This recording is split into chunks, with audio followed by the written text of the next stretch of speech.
Welcome back to the deep dive. Today, we're jumping into something really intense. High-stakes football, yes, but it's more than just the game itself. We're talking about these incredibly complex, almost head-spinning qualification pathways. It gets complicated fast. Exactly. We're focusing on the FIFA Club World Cup, the tournament pitting the world's best clubs against each other. It's a test of skill, nerve, and sometimes just pure maths. It really is. And right now, our focus, maybe your focus too, is on a giant of the game. Argentina's Boca Juniors. They're in a bit of a tricky spot. Their path to the knockout stages is, well, let's just say it's intricate, like a puzzle involving tactics, goal difference, everything. A very high-stakes puzzle. So that's our mission today. Unravel this whole situation, figure out what Boca needs, understand the pressures. Okay, let's unpack this. And just so you know where we're getting our info, this deep dive is based almost entirely on a really detailed piece from Infobay, published just today, June 20th, 2025. It lays out Boca's situation almost like a tactical manual for their next couple of games. It's incredibly specific. What's fascinating here is, like you said, it's not just about who scores more goals. Not simply that. No. This is a real challenge of strategy, of numbers. The pressure is immense in a global knockout format like this. You have to look beyond the scoreline sometimes. Yeah. You need to grasp all the layers, all the rules dictating who goes through. Every single result, even games they're not playing in, can change everything for Boca. It's like football chess, almost.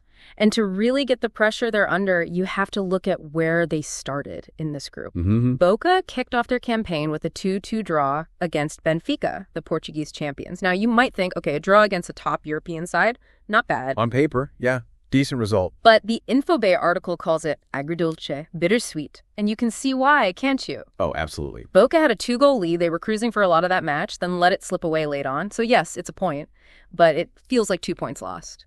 Especially when you see what else happened.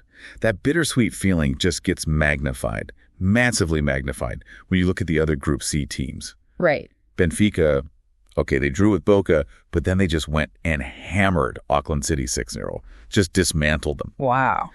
And if you thought that was a statement, Bayern Munich's first game was, well, something else. Yeah. A 10-0 win against the same Auckland City.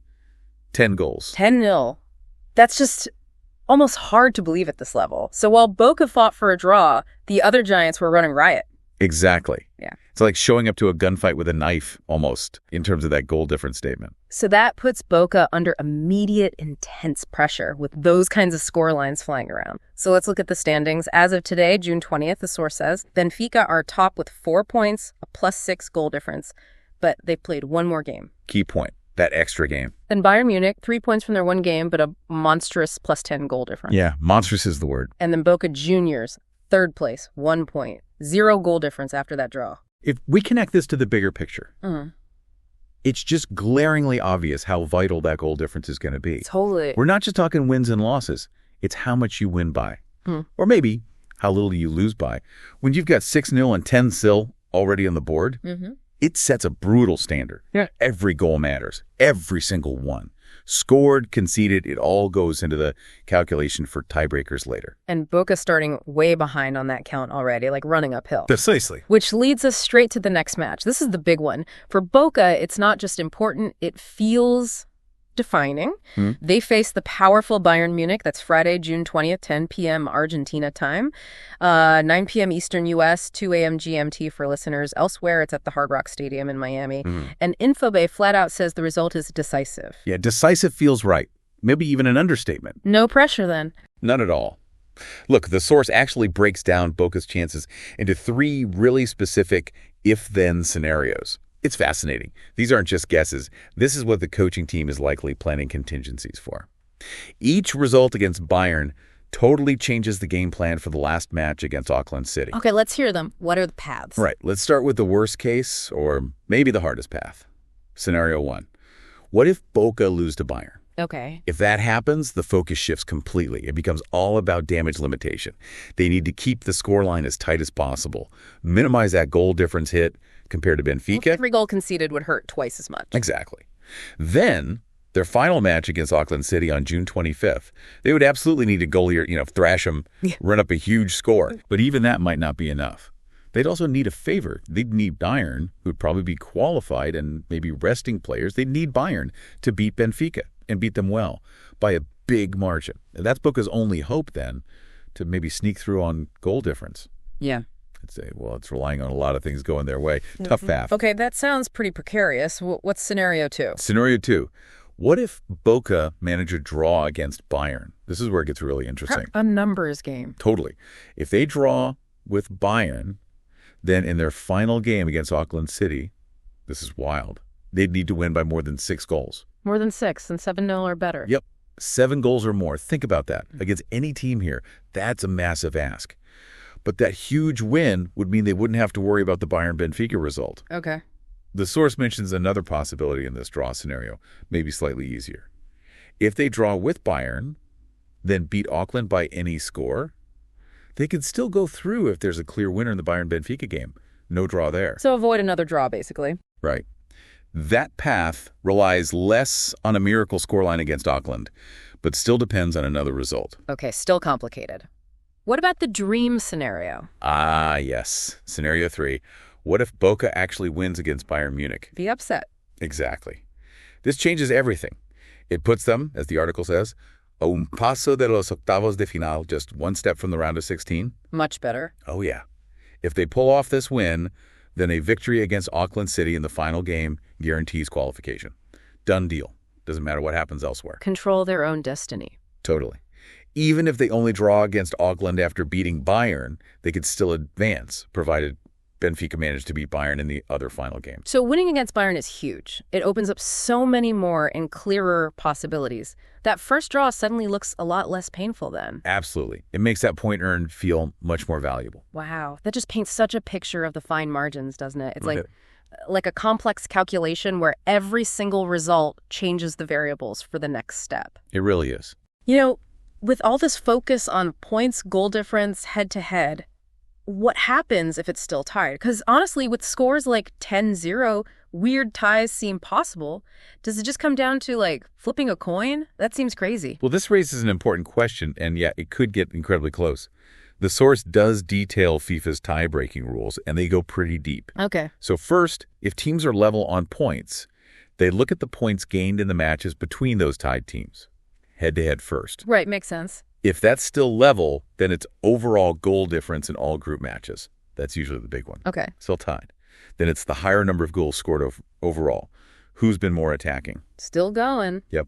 If somehow they're still level after all that, they look at fair play points. Fewer yellow and red cards is better. Discipline matters. It can, yeah. And this is incredibly rare, if they are still identical after fair play points, then yes, it comes down to the drawing of lots. Wow. Imagine getting knocked out by drawing lots after all that. It's almost unthinkable, isn't it? But it shows how comprehensive the rules are. Every single moment, every goal, every tackle could theoretically be the difference. No detail is too small. Truly isn't. And beyond just the sporting drama, the glory, there's another huge factor driving all this intensity, isn't there? Oh, absolutely. Money. Big money. So the fight on the pitch is fierce, dictated by goals and points.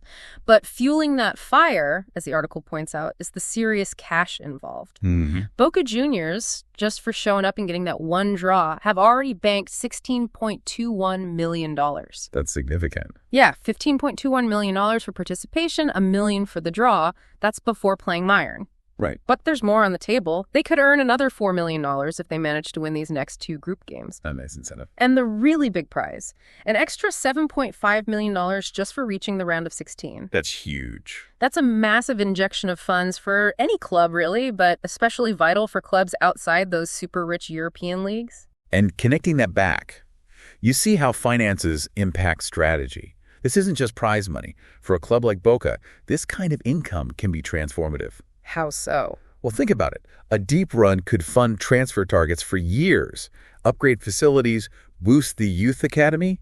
It shapes the club's future, potentially for a decade. That adds a whole other layer of pressure to every kick of the ball. Definitely. It's business strategy played out on a football pitch. And if Boca does make it through this gauntlet, the source gives us a peek at who they might face next. Okay, what are the possibilities? If they manage to top Group C, maybe by beating Bayern and Auckland, they'd play the runner-up from Group D.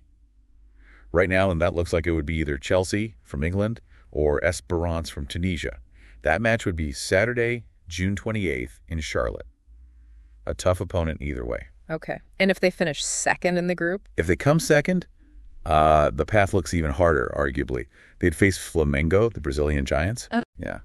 Flamengo have already won Group D, so they're clearly in top form. That game would be Sunday, June 29th, back in Miami at the Hard Rock Stadium. So finishing first versus second really matters. Different opponent, maybe different travel, different recovery time. Exactly. It can make a huge difference in a tournament this condensed, night and day, potentially. So what does this all mean? Let's just quickly recap Boca's schedule so you can keep track as this plays out. Good idea. Match 1, done. The 2-2 draw with Benfica.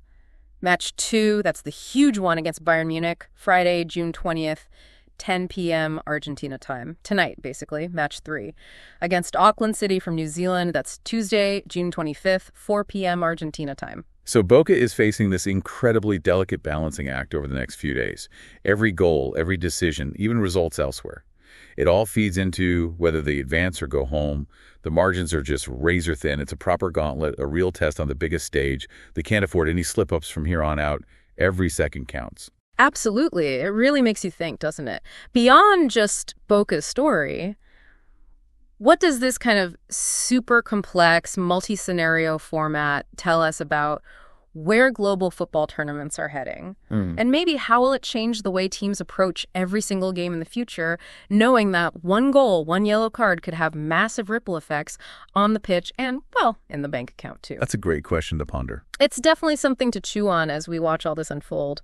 Well, thank you for joining us on this deep dive today. Hopefully you feel a bit more clued into Boca Juniors' really challenging but honestly completely captivating journey in this Club World Cup.